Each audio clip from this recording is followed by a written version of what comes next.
Breaking news.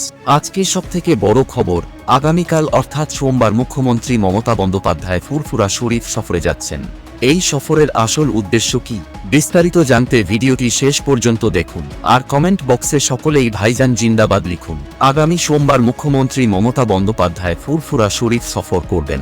এই সফর শুধু ধর্মীয় কারণে নয়, রাজনৈতিক দিক থেকেও অত্যন্ত গুরুত্বপূর্ণ বলে মনে করা হচ্ছে। মাত্র এক সপ্তাহ আগে নবান্নে নওশাদ সিদ্দিকীর সঙ্গে মুখ্যমন্ত্রীর বৈঠক হয়েছে। সেই বৈঠকের পরই এই সফরের সিদ্ধান্ত নেওয়া হয়েছে, যা রাজনৈতিক মহলে নতুন আলোচনা শুরু করেছে। সরকারি সূত্রে জানা গেছে, সোমবার বিকেল 4টা থেকে 5টার মধ্যে মুখ্যমন্ত্রী ফুরফুরা শরীফ পৌঁছাবেন এবং সেখানে ইমাম ও পীরজাদাদের সঙ্গে বৈঠক করবেন। ধর্মীয় ও সামাজিক নানা বিষয় নিয়ে আলোচনা হতে পারে। রাজনৈতিক বিশ্লেষকদের মতে এই সফরের অন্যতম কারণ আসন্ন নির্বাচন। মুসলিম ভোট ব্যাংকের উপর প্রভাব ফেলতেই মুখ্যমন্ত্রী এই কৌশল নিচ্ছেন বলে ধারণা করা হচ্ছে। সম্প্রতি শুভেন্দু অধিকারী, সিদ্দিকুল্লাহ চৌধুরী এবং হুমায়ুন কবিরের মন্তব্যের পরিপ্রেক্ষিতে মুখ্যমন্ত্রীর ওপর রাজনৈতিক চাপ বেড়েছে। এমন পরিস্থিতিতে এই সফরের আসল উদ্দেশ্য নিয়ে প্রশ্ন উঠছে। ফুরফুরা শরীফ উন্নয়ন পরিষদের কিছু কাজ নিয়ে মুখ্যমন্ত্রী অসন্তুষ্ট বলে জানা গেছে।